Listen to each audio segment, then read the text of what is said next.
You're listening to Women's Media Center Live with Robin Morgan.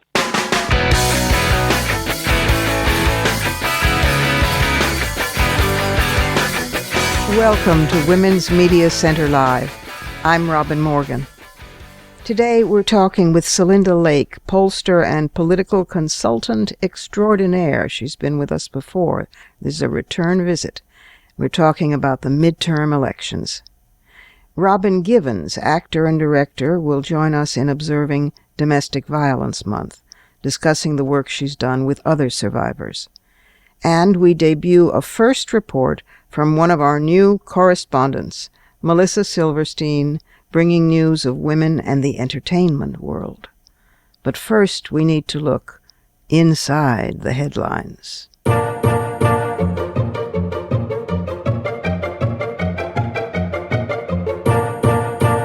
In between the headlines on Ebola and the Middle East is Gamergate. It's now, as the Washington Post put it, an internet culture war. On one side are independent game makers and critics, many of them women, who advocate for greater inclusion in the world of gaming, which is, quite a huge world. On the other side, as there's a motley alliance of vitriolic naysayers, online misogynists, anti-feminists, trolls, people convinced they're being manipulated by a left-leaning or corrupt press, traditionalists who just don't want their games to change. It's the difference between the stereotypical gamer, young, nerdy, white guy who likes guns and boobs, and the much broader, more diverse range of people who play now. It also is those nerds resisting the developers, largely women, who want to elevate gaming into more of an art. I won't go into all the details easily had with a Google search about how it started this time, because it's been going on for years, but the eruption this time has now driven 4 women from their homes because the death threats are so violent and the torture and gang rape threats are so graphic, and the threats against the children of the women in one case are so vicious that the FBI has now been called. In the case of Anita Sarkeesian, the founder of Feminist Frequency and a critic of the gaming world and herself a gamer, in her case, the threats named the place and the address where she was about to speak in Utah and the date and time, and promised a massacre. She canceled. 3 times previously she has delivered speeches in the face of threats, but this time she canceled not because of the threat, but because in Utah there is no law against carrying a concealed weapon. So where she was going to speak could not guarantee proper security. The social researcher Jennifer Alway has talked about the Gamergate community as being a hate group. And they do, in fact, overlap with Nazis and neo-Nazis and skinheads, and they are about control of the gaming world. But more, control of the internet. And more than that, control of public space. They are taking the violent misogyny of their fantasy world in gaming and transforming it literally into a violent misogyny of reality. More about this at the end of the program. Now for something a little more pleasant. We are celebrating our 100th show. During that time, we've tried to offer you facts and figures and news, some hitherto buried, and we unearthed it, and some fresh and new and original, and fresh new original research. We kept going during Hurricane Sandy. We've been personal. We mourned the loss of the great Gerda Lerner and of our beloved colleague and friend, the editor of the Women's Media Center website, Mary Tom. I came out as having Parkinson's disease, and on this program initiated a national Women and Parkinson's Disease initiative. And we've had the most amazing guests. Poets, novelists, choreographers, fight-back women, singer-songwriters, musicians in jazz, pop, country, soul, opera, hip-hop, and medieval chant. We've had women from all over the world, engineers, computer pioneers, scientists, mathematicians, all of them bent on teaching these skills to a younger generation of female children. And lawyers and wordsmiths and academics and comedians, corporate leaders, high school girls, bloggers, pollsters, rabbis, ministers, Muslim feminists, atheist feminists, restaurant owners and restaurant workers, peace activists and women Marines, women in the headlines, and women nobody had heard of until they were interviewed on this program. They may just be my favorites, the grassroots activists who changed the world. But we've also had 4 congresswomen and a senator and a former president of the United States, and so far our only token male, Jimmy Carter, and movie stars and Pulitzer Prize-winning journalists and Nobel laureates. 322 interviews, 100 episodes down, and thank you for being with us throughout them, and onward to the next 100.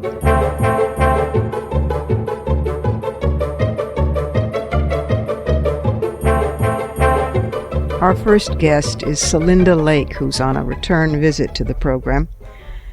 Celinda has worked with such organizations and individuals as the AFL-CIO, the White House Project, Planned Parenthood, and Arizona Governor Janet Napolitano, Senators Mikulski, Stabenow, Lincoln. You might notice they're all women. She focuses especially on women candidates and women's concerns. Here is Celinda Lake on the coming elections, the midterms.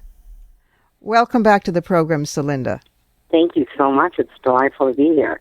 Well, you are the person we need to talk to. I need to know, and so do my listeners. Tell me, are we going to lose the Senate? And how are women going to vote? And are women going to save the day? Oh, give me some news that's wonderful, please. Well, I don't have wonderful news, but hopefully we can write it out. I will say if the day gets saved, it will be due to women. And it will be due to, ironically, I think the last 2 Senate races to be decided will be with women candidates in Louisiana and Georgia, probably both of whom will be in runoffs. I think that it will be the turnout of women voters, particularly women of color and unmarried women under 55 and younger women who can make up these last 2 or 3 points that will matter in so many of these races, and that are clearly going to be part of the formula for victory in North Carolina. Mm-hmm. And ultimately, it will also be the votes, this key swing vote, independent women, particularly older, non-college educated women, who are really torn right now between their desire for change and their sense that, neither party really understands their lives. Mm. Well, neither party seems to, they're right, neither party seems to care that much about women. So we should really focus on, was it Louisiana and Georgia? Mm-hmm. Uh-huh. Well, only because they will be in runoffs, so they will be the last 2 deciding candidates. Right. Or races, both of them obviously having women candidates, and both of them relying on the turnout of African-American women in particular, and the persuasion of independent women. Mm-hmm. Of course. And what is what do you think the reaction from women in general is to the fact that the right has learned to run women? There are quite a few candidates that the Republican Party are running, and some of them seem to be Tea Party-esque. There are. The Republicans have been recruiting women for a while because they've had so many, so many problems with the women's vote. They've tried to recruit women to win over the women's vote, and one of the best examples of that is actually the Iowa Senate race. That said, actually, when you look at the candidates for Senate and Congress even, it's 2-to-1 Democratic women to Republican women. Mm-hmm. The place where you see the Republicans having more success with their women candidates is in the governorships. Oh. And you see right now all but one of the women governors are Republican. And it's an interesting combination because on the one hand, their gender tells people they're compassionate. On the other hand, their party tells people they're tough-minded. Mm-hmm. And in terms of governorships, particularly in troubling times, voters find that quite compelling. Interesting. And the Iowa race woman that you referred to, she's the one who talks about having castrated pigs, right? Yes, that's right. Yeah, so she's ready to, if a feminist said... That's a kind of, if you will, kind of an Iowa-oriented message. Yeah, I know. But, you and I both know if a feminist said something like that, well, I've castrated pigs. I grew up castrating pigs, so I should be in the U.S. Senate. If a feminist said that, the world would explode. My God. True. It's really true. And what about the House? Will they have a larger margin in the House, the right, or do we stand? Yes, I think they'll pick up seats. Oh my God! Unfortunately. So there literally is a chance that the Republicans could control, or the right could control, because I don't know how many Republicans are left in the poor Republican Party. The right could control both houses and the court. And we would have only the White House and its little veto waving in the air. There's a serious chance of that. There is a serious chance of that. Now, in the Senate, they're unlikely to get a filibuster-proof majority, so you'd have to get 60 votes, and they won't have 60 seats. So, it'll be up to the Senate to uphold the president's vetoes if we lose control of the Senate. Oh, well, that's a comfort. I actually felt myself exhale a tiny bit about that, because otherwise, in 2 years, a lot of damage could be done. Now, tell me, since you're such a smart political head, I hear people saying that they say it in hushed voices, but they say there's an irony here. If we lose badly this time, it will help ensure Hillary's victory in 2 years. Is that true, do you think? And if so, what does that mean? Well, I think the price is obviously too high, but I do think it will help because I think what will happen is you'll have 2 years of stalemate. You'll have 2 years of getting nothing done. You'll have 2 years of right-wing policies being proposed. Yeah. And little counterpart to that, and that is not what women are voting for. What they're voting for, ironically, is for things to get going, for people to work together, for moderate policies to be passed, and for the war on women to stop. And that's not what they're going to get. Yeah. And then there's the question of, will there still be a country standing in 2 years with right-wing policies? But why do people say that? What is the theory behind their saying that? I would like to argue back the next time I hear it. That if the Senate and the House are controlled by the Republicans, it will help Hillary? Yeah. I think just that they will go so far overboard that it will make people's desire for change to be more in the democratic direction. I see. Rather than saying, people tend to alternate parties in the presidency, but I think it'll paint a picture of what Republican leadership would be like that will make it intolerable. Mm-hmm. Well, so a ricochet effect, in other words, a sort of boomerang. Yes, yeah, backfiring. Yeah. Wow. Well, thank you. As usual, you bring clarity to a muddied political scene, and I'm now going to be on my usual election night vigil. I'm going to be so obsessed with Georgia and Louisiana that you probably have to wait for December to be through with those. Because of the runoffs. I think likely to be in runoff. That's right. Well, that'll be an exciting month or two, won't it? It will. Anyway, exciting. Thank you for your wisdom and your analysis, and thanks for coming back and sharing it with us. Thank you very much. It's time for a short break here at Women's Media Center Live. I'm Robin Morgan, and I'll be back in just a moment. When I return, we'll be hearing from our first correspondent. We're going to have a number of them this season, and this is the debut of the special correspondents. So don't go away.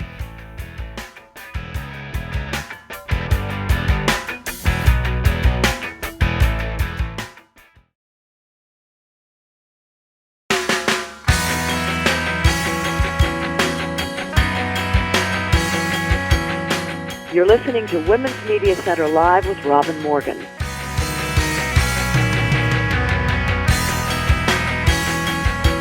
And we're back again with the first of our correspondents. There'll be a number of them sort of revolving and coming in to visit with reports on their specialties every, month or 6 weeks. And this is our entertainment correspondent, Melissa Silverstein. She is the founder and editor of the popular website Women and Hollywood, which was named one of the top 100 websites for women by Forbes Woman. She's also the co-founder and artistic director of the Athena Film Festival, and she recently published the book In Her Voice, Women Directors Talk Directing. To you, Melissa. As the seasons shift outside, at least here on the East Coast, we also see a seasonal shift in our films from the summer movies, which are primarily focused on action films and superheroes, to more of Oscar-type fare. Just a quick note on the summer. The box office this past summer was down 14.6% compared to last year. The biggest film of the summer was Guardians of the Galaxy, which was co-written by a woman, Nicole Perlman. But the good news in the bad box office news is that women were the successes of the summer, and maybe, just maybe, after years of Hollywood executives saying that women leads are box office poison, they are getting the message that women on screen can be successful. Look at Maleficent, starring Angelina Jolie and written by Linda Wolverton. It opened at $69 million, the highest opening of Angelina Jolie's career, and as of now is the 5th top grossing movie of the year, and it has a worldwide gross of $750 million. This may be the highest grossing feminist film ever. The other unexpected successes of the summer were Shailene Woodley's The Fault in Our Stars, based on the hugely successful young adult novel by John Green, which was made for only $12 million and opened at $48 million. 82% of the audience for that film on opening weekend were women, and 80% of those women were under 25. So much for the fact that young men rule the box office. The worldwide gross of this movie is now at over $300 million. And we can't forget Scarlett Johansson, who kicked ass playing the title role in Lucy, which has a worldwide gross of over $400 million. But these successes are just small reminders that we still live in a world where men dominate the big screen, even though women buy half the tickets and make up 52% of the audience. In 2013, women made up only 30% of the characters on screen, 29% of the speaking parts, and only 15% of all the protagonists in the top 100 grossing films. And the statistics are even worse behind the scenes. Last year, women directed an abysmal 6% and wrote only 10% of the films. And over the last 5 years, women directed only 4.7% of studio films and just 10% of indies. This must change. It's usually after the summer, when it becomes Oscar season, or as I like to say, adult season at the box office, that we get to see more women. Last year, we had Sandra Bullock in Gravity, Dame Judi Dench in Philomena, Meryl Streep in August Osage County, and Cate Blanchett in Blue Jasmine. Let's not get started on the Woody Allen problem.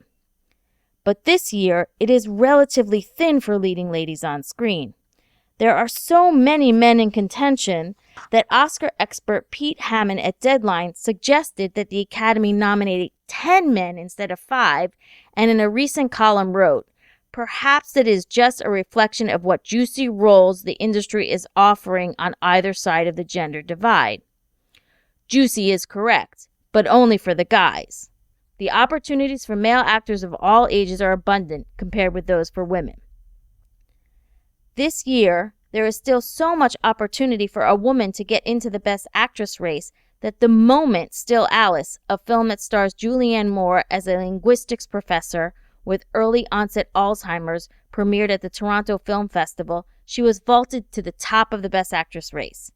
Her heaviest competition will be from Reese Witherspoon in Wild, based on Cheryl Strayed's journey over the Pacific Crest Trail.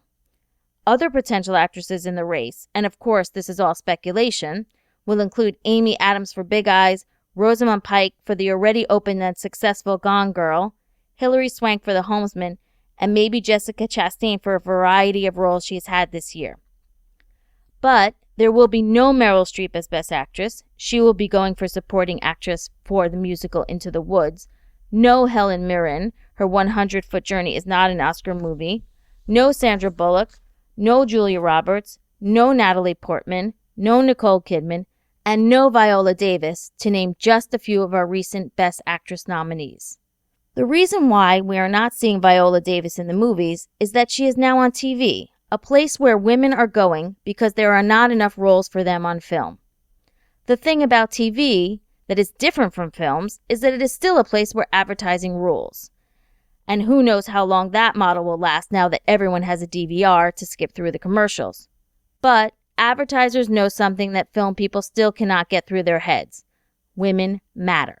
In fact, they know that women make upwards of 80% of all purchasing decisions. So on TV, they actually want women. In fact, recent research from the Center for Study of Women in TV and Film at San Diego State shows that 42% of the characters on TV are women. Granted, there are lots of problematic TV shows that are full of women being mutilated and raped on a regular basis. But in general, there are many more opportunities for women on TV to play fully formed characters that drive the story and not just respond to it. Viola Davis is the latest film actress to join a TV series because the movies have let her down. As she said this summer when promoting her new show about the movies, "It's like I've been invited to a really fabulous party only to hold up the wall. I wanted to be the show." She's been nominated as Supporting Actress for Doubt, and she's also gotten nominated for Best Actress for The Help. She is now the show, starring in ABC's How to Get Away with Murder. She joins Kerry Washington on Scandal and Halle Berry on Extant as African-American women leads on TV. Before Kerry Washington starred in Scandal, the last African-American woman to lead a drama on TV was Diane Carroll in Julia in 1968. Davis plays Annalise Keating, a law professor and defense attorney trying to get her clients off, assisted by students from her class. Annalise is not the perfect woman, thank God. She's married, having an affair, and winds up having to put her boyfriend on the stand to create reasonable doubt for a client. Viola Davis did more varied and interesting things in one single episode on TV than she's done in all her movie roles. And the good news is the show has already been picked up for the full season. Thank God for creator and producer Shonda Rhimes. Her shows have brought back the term must-see TV. But what's interesting about Annalise is that she's not likable, a place where women have been stuck until recently. We let our men be anti-heroes. Think Don Draper from Mad Men or Walter White from Breaking Bad. But for the most part, we want our women to be nice. They can be strong, but they must be nice. Another show that has started out well this season is Madam Secretary, which we all know is loosely based on several female former secretaries of state, though we have one in particular in mind. And let's give it up to Gina Davis's Commander-in-Chief, which was clearly a precursor to the show and was just a couple of years too soon. Téa Leoni, an actress who's been off-screen for way too long, takes on the role of Elizabeth McCord, a former CIA agent, then professor, who gets drafted into taking on the role of Secretary of State after the one holding the office is killed in a questionable plane crash. Barbara Hall, who created the show for CBS, wanted the secretary to be a strong, decisive woman who also has a very happy marriage and home life. Madam Secretary joins a Sunday night lineup that includes Juliana Margulies in The Good Wife, who looks like this season will embark on her own political campaign, thanks to some support from Gloria Steinem playing herself on a recent episode. Other dramas to look out for include Grey's Anatomy's Katherine Heigl's return to TV in State of Affairs as a CIA agent who does the daily intelligence briefing for the president, played by the incomparable Alfre Woodard, the first black woman to play a president on TV. Other comedy shows that look promising are Cristela, created by the stand-up comedian Cristela Alonzo, playing a Mexican-American law school student. Ms. Alonzo is the first Latina to create, produce, write, and star in her own prime-time comedy. Additional new comedies this season include Kate Walsh in Bad Judge and Lisa Kudrow on the revived The Comeback. But while we may see more women on screen on TV, there is still a huge discrepancy of women working behind the scenes. According to the Directors Guild of America, women directed only 14% of TV episodes, and there are actually shows on TV that can go a whole season without hiring a female director. Last year, some of those shows included Boardwalk Empire, Fargo, and if you can believe it, Hot in Cleveland, a show about 4 women. None of those shows had a female director the entire season. And another disheartening statistic is the fact that women last year only created 20% of the shows. So, for the moment, your best chance of seeing women is on the small screen, though this movie lover and TV addict is still holding out hope for a resurgence of women on the big screen. This is Melissa Silverstein for Women's Media Center Live with Robin Morgan. Back to you, Robin. Thanks, Melissa. And now it's time for some news you can use.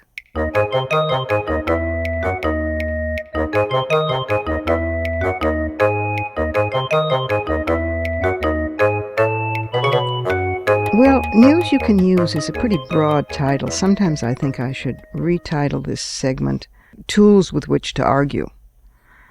Anyway, there's some good stuff today.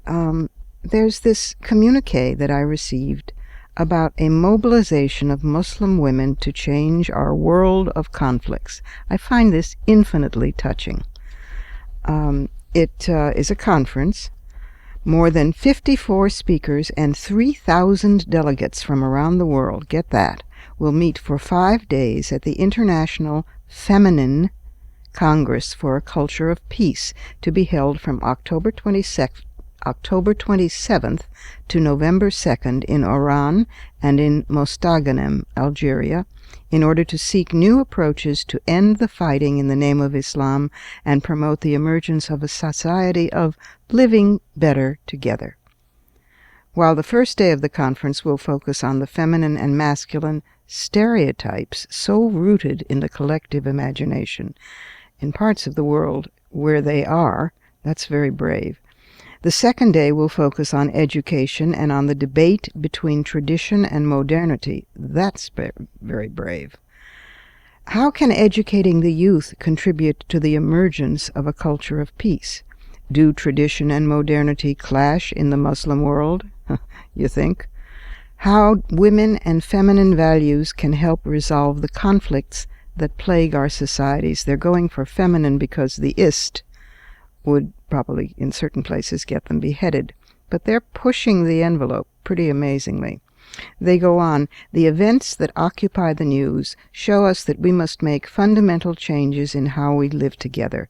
Next time somebody comes at you with all Muslims are hopeless or some other bigoted statement, tell them about this. Muslim women, they continue, must assume genuine leadership, yay, in order to change this world of conflicts. Producing lasting changes must pass through education, and that is one of the reasons why women have such an important role to play in the formation of a culture of peace. They are the ones who transmit the values of equality, compassion, cooperation, and now they must get involved in the debate of ideas to build the foundations of the culture of peace.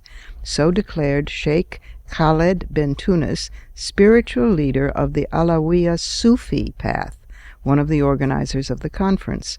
And I thought, aha, the plot thins, the Sufis are on the case.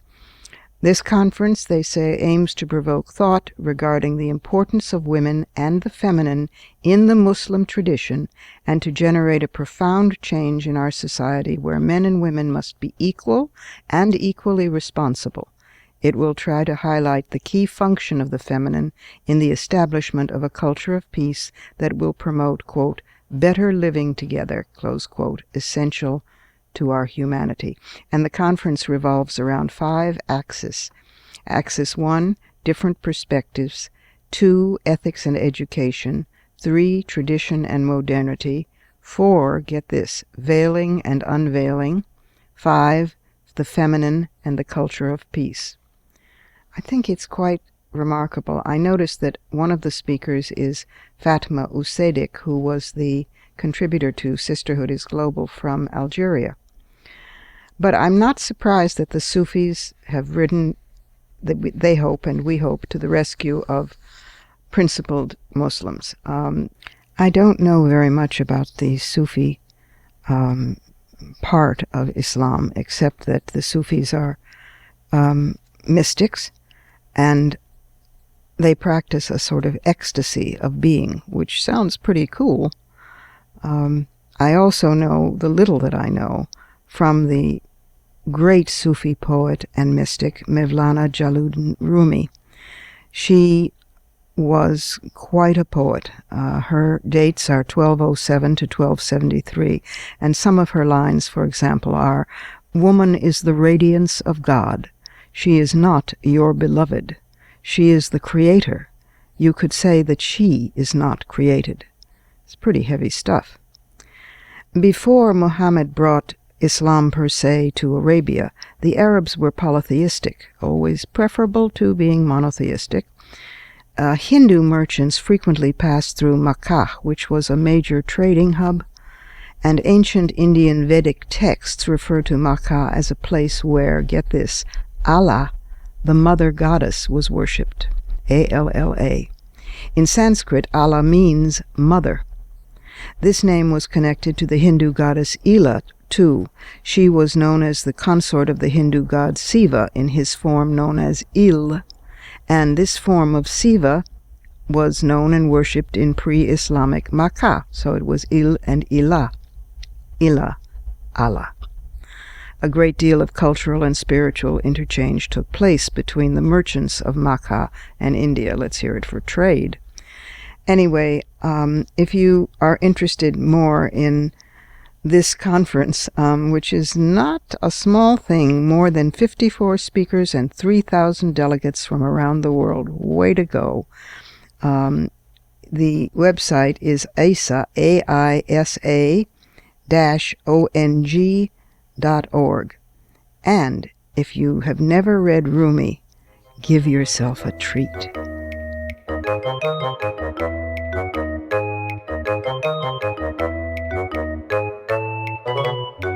It's time for another quick break. This is Women's Media Center Live, and I'm Robin Morgan, and I'll be back in just a minute with Robin Givens as we observe Domestic Violence Month.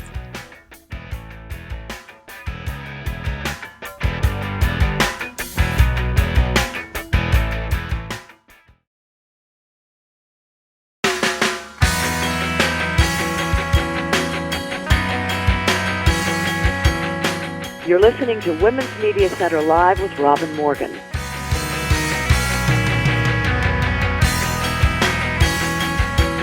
And we're back again. Robin Givens, our next guest, is an actor, director, activist, and author. For more than 20 years, she has worked on behalf of women, children, and families facing the challenges of domestic violence. Her book was called Grace Will Lead Me Home and published in 2007. Robin, welcome to the program. Thank you for having me. Well, this is the first time I've had a guest on with the same name, so it's partly it feels like I'm talking to myself if I say, welcome, Robin. I know, it's weird. And we spell it the same way. We're sisters here. We do. We definitely are. Have you ever been mistaken for a boy because it's a genderless name? Isn't that true? It is. It is a genderless name. No, I haven't. But, and I actually think, is it British originally? Yes. There are a lot of Robins in it. Yes, exactly. And they're mostly male. Yeah, they're mostly male. Exactly. But the first time I ever got published as a serious poet, I had left the Miss. We didn't use Ms. in those days. I had left the Right. Miss off inadvertently, and they wrote back Mr. Robin Morgan, and the same place that had rejected me 12 times accepted this poem, and I thought, and Robin, really? yes, and I did not tell. Wow. I was like 17, and I didn't tell them that I was a girl until they'd published me 3 or 4 times, and then finally, There you go. Yeah, finally I said, by the way, you can drop the Mister. You know. I love it. That's a great story. It's worth it for the story. That's wonderful. Well, I Says a lot. want to talk about you and the work that you've done in the last 20 years with domestic violence. You were the spokesperson for the National Domestic Violence Hotline's Voices for Change. They gave you the Voices for Change Award as well.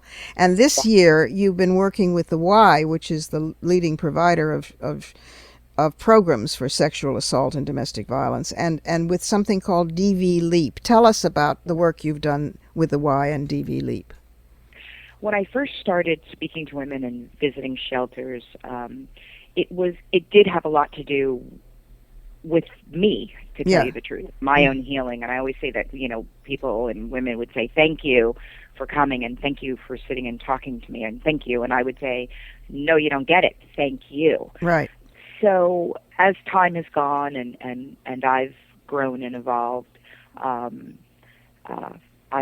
sort of worked with organizations where my voice, I didn't realize did impact the work that they were doing. So that's meant a lot to me. And the work that you've been doing this year with the Y and with DV Leap, what has that been? Well, with the Y, I had, to tell you the truth, quite honestly, I had no idea that the Y was so instrumental, so involved with helping women. Yes. That this is really has been their sort of mantra, that they were invested. We think of them as this sunny, fuddy-duddy sort of place, but they're actually a hotbed of feminism. Absolutely. And their services to women are extraordinary. It's true. Extraordinary. Yes. So even with them, I've gotten to sort of talk to them and kind of lend advice and support them and talk to other women, which they seem to feel is important. I'm in Birmingham now, and one of the women that I've met when we were all together, I'll do a promo for them, a PA for them, and things of that sort. Just sort of, it's interesting that I've sort of grown up and sort of my voice and my speaking about something kind of they seem to feel makes a difference. So that means something to me. Well, and then you have a group of lawyers for DV Leap in D.C. that really work on another level. So they're working in terms of the movement in the court system. You have women that who have had children with their husbands, men who have abused them, that literally then they have to open the door and have that man come in the home to pick up and take their children from them, which I spoke with one woman who was just so traumatized. There was one woman that she begged the court system not to let her husband come get their child, and he ended up killing the child. So they're working on another front, the changing the justice system and changing laws that then protect women. So you really realize that the fight can happen on many different levels. On many fronts, yeah. Well, Yes, it's because the legal system has really failed women on this. There are unjust trial outcomes. There are custody decisions that are maddening. And then there is the laughable protection order, which judges hand down as if it meant something, Talk a little bit about the piece that you're writing for Time now. You're writing a column for Time magazine, and you recently wrote a piece on, in effect, on the NFL scandal, and on athletes and domestic violence, and also on this old bromide about why women stay. At least they're not saying anymore she stays because she likes to be hit. Just like remember those days? Yes, you're right. When they used to say the rape victim really wanted it, she asked for it. So they're not saying that anymore, but they're saying they still are blaming the victim in that she stayed. Whereas in many cases the women have nowhere to go despite battery shelters, but funding has been lessened for those. And so talk a little bit about why women stay. I think that and we're talking about quite a bit, I think what's difficult for people to wrap their minds around, a couple of things. And first of all, that's what this video did. I think it's difficult for them to wrap their minds around the fact that a man can ball up his fist and hit a woman. Yes. The way we saw this woman being hit on Ray Rice hit this woman. I think it's difficult for them to absolutely comprehend. Truly, let's say that now, in terms of a woman staying, it is very difficult to put into words with that woman who's on the other side of that blow, what she's experiencing mentally and emotionally. I think the hit is actually, or the mark that is left, or the mark that is almost easier for that woman. You can say, okay, that hurt, there it is. But what happens inside to that woman, the scars that are inside that you cannot see, is where the confusion lies. Not only for the people that are then saying, why did you stay, but for that woman herself. Yeah, it's always interested me that our society understands bonding with one's captor or one's oppressor. If it's a man who's a prisoner of war, we have a name for that. It's called Stockholm syndrome.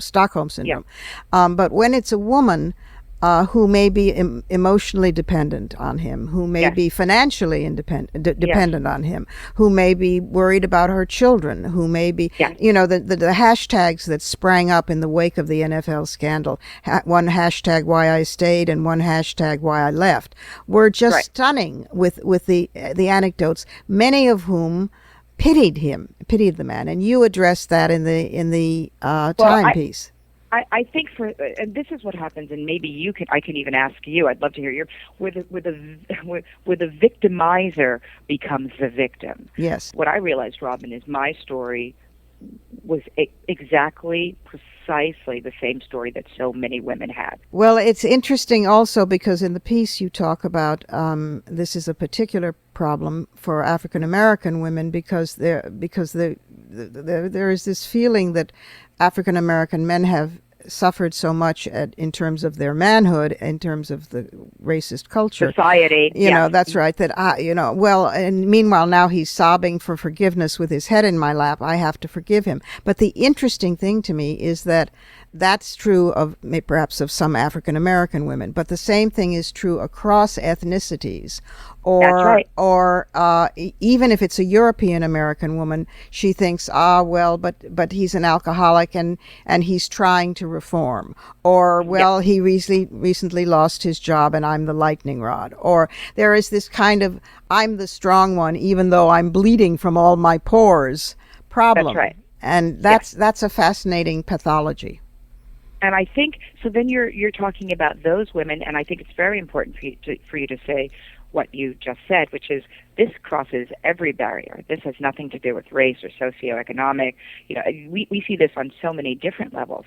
And you're absolutely right. It's the same. It's such a similar story. So now, not only do you have this pathology kind of in the relationship, now we see it being played out on a larger scale. So, we want to look for excuses. Society tends to look for excuses for Ray Rice. We feel bad. We feel bad. Well, don't beat up on him too much, and that's why, once again, this tape is so very important. Do you think that the technology will maybe help change this?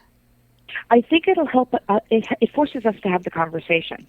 technology. Yeah. There's really no, I can think of circumstances, in my own life, being, dragged down a hallway in a hotel in the Bahamas, Well, that would have been you'd have video, people would have cameras, the ones that peek their head out the door and then close the door. Right. So it forces us to have the conversation. Unfortunately, we've got to go. Thank you, Robin, for doing this and for the work that you're doing in terms of domestic violence. Revisiting it may be problematic for you, but it's clearly been helpful to other women. So I'm very glad you do it. Thank you. Thank you so much, Robin. I enjoyed our conversation. It's time for one last break here at Women's Media Center Live, where I am quite content, in fact, to remain Robin Morgan. We'll be back in just a minute with some fighting words.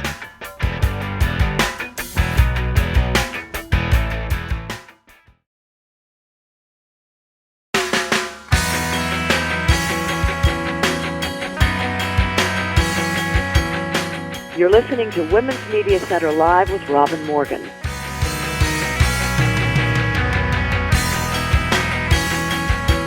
Welcome back again, and let's share some fighting words.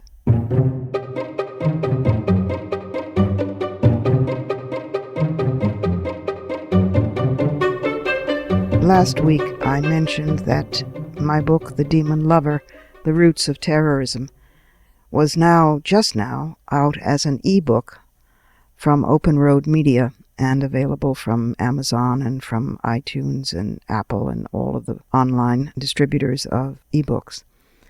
And I've been doing some interviews about that new publication, and it made me relook at the book, which I think I've said before, if I hadn't written then, I'd have to write now, so I'm awfully glad I wrote it already. But a particular description written back quite a while ago now about ISIL, Islamic State in the Levant, before it existed, stunned me. There's a chapter called The Deadly Hero, and I can't say it better now, but it needs to be said. So I'm going to read some bits from that chapter. In it, I took the matrix of Joseph Campbell's Hero with a Thousand Faces and noticed the various progression of the development of the hero, and then compared it with studies that had been done about the terrorist. And to my horror and astonishment, they fit perfectly. They matched like a grid, locking over another grid. These are some sections from that chapter, The Deadly Hero, that demonstrate how deeply this myth goes, how rooted it is in our entire world culture of patriarchy, and how much it will take to uproot it, and how facile and superficial the analyses of ISIL are in this context. Keep in mind, as you hear these words, the men of Gamergate hiding behind the mask of their anonymity in terrorizing women online. The terrorist mystique is twin brother to the manhood mystique, and the mythic father of both is the hero.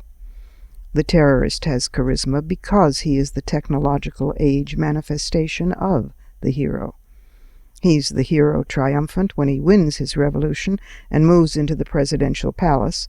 George Washington, Mao Zedong, Fidel Castro, Anwar Sadat, Menachem Begin. And he's the hero martyred when he loses and is destroyed. Spartacus, Crazy Horse, Zapata, Lumumba, Guevara. Because he carries within him the double potential of triumphal power and sacrificial power, he personifies in patriarchal terms all that remains to us after centuries of manipulation, diminution, and corruption of what once was passion. We can follow his trail back in patriarchal time with the blood spots as a spoor. Without the propaganda of the hero myth, murder, after all, is a sordid business. With the hero myth, any act of violence is made not only possible but inevitable. The rapist is transformed into the seducer, the tyrant rules by divine right, the terrorist reconstitutes the hero. And listen to this and think of ISIL. There he stands, young, lean, garbed in black, his face in shadow or masked by a balaclava, his gestures swift and economical as a predatory cat's, his muscled body not only bearing the magic tools of death, but a magic tool of death itself, his commitment total. He is a fanatic of dedication, a mixture of impetuosity and discipline. He is desperate and therefore vulnerable, totally at risk and therefore brave, an idealist yet a hardened realist. Most of all, he is someone wholly given over to a passion, but his passion is death. He is what passes for manhood. He is why a 17-year-old male Palestinian refugee huddled over a charcoal stove in a camp near Damascus can brag that he became a guerrilla fighter at age 14 and add, "I want to do a suicide mission with an explosive belt," in that he seeks or risks exalted annihilation and threatens or promises the same. He magnetizes us as an avatar of power. We recognize this as an unhealthy power. We recognize less what lies behind his ski mask or his feature-contorting nylon stocking. What lies behind is the leading man of popular entertainment culture, the hero of millions. The Lone Ranger, Zorro, comic book heroes Spider-Man and the Green Lantern, the depersonalized abandon of Mardi Gras, Carnival, and the Masked Ball, the swashbuckler, the highwayman, the pirate, daredevil, the outlaw, the frog prince, the beast menacing beauty. You see how deep it goes. The costumes, uniforms, disguises worn by men of the church and of the military, as Virginia Woolf noted in 3 Guineas, and by men of the corporation, and by the hip radical, the biker, the chieftain. The hero's disguises and the emperor's clothes were cut by the same tailor, and for the same purpose. But this is nonsense, one might respond. The terrorist is a man who wears a ski mask or a stocking mask because he doesn't want to betray his identity. He simply doesn't want anyone to know who he is, that's all. My point, exactly. The mask, you see, is imperative. It preserves and enhances his mystery. It impedes revelation. It keeps us from recognizing him with each deadly reappearance. It also serves to keep him from attaining what he so desperately claims to pursue, self-knowledge. Joseph Campbell, in The Hero with 1,000 Faces, writes, "The hero is the man of self-achieved submission. But submission to what? That precisely is the riddle that today we have to ask ourselves, and that it is everywhere the primary virtue and historic deed of the hero to have solved." Joseph, the hero, has not solved it. Had he done so, he would have made himself unnecessary. The hero's strength resides in his dying first to the logic and emotional commitments of a simple joy in existing.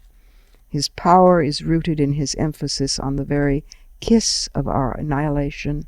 His charisma is dependent on his love of the fate that is inevitably death.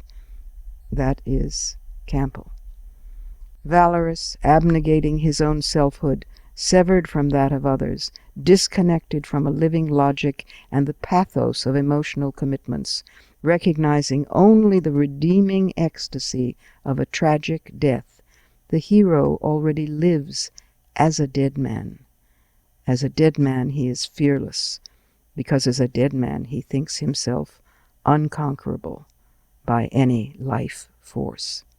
I think that life force, at this moment in history, is evinced in the female half of the human species and a few highly evolved males. At least I hope so.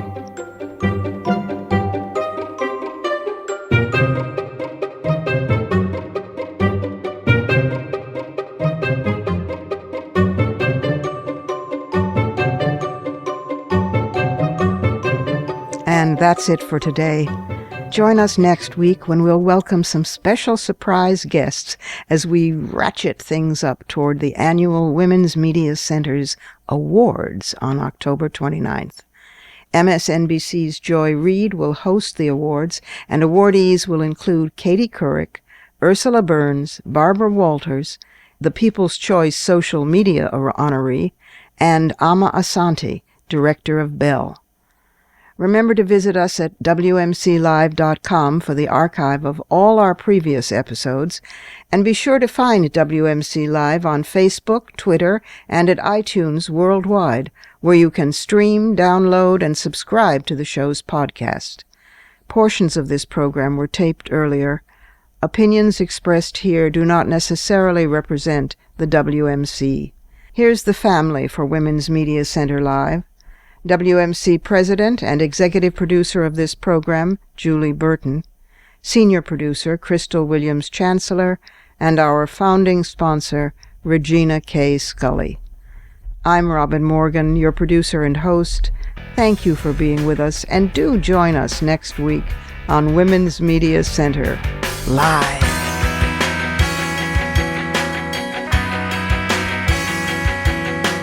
For the smartest talk about news, politics, sex, books, religion, race, and more, tune your radio to Women's Media Center Live with Robin Morgan. Audacious, witty, provocative, informative, and fun. It's Women's Media Center Live with Robin Morgan on WMCLive.com. Talk radio with a brain.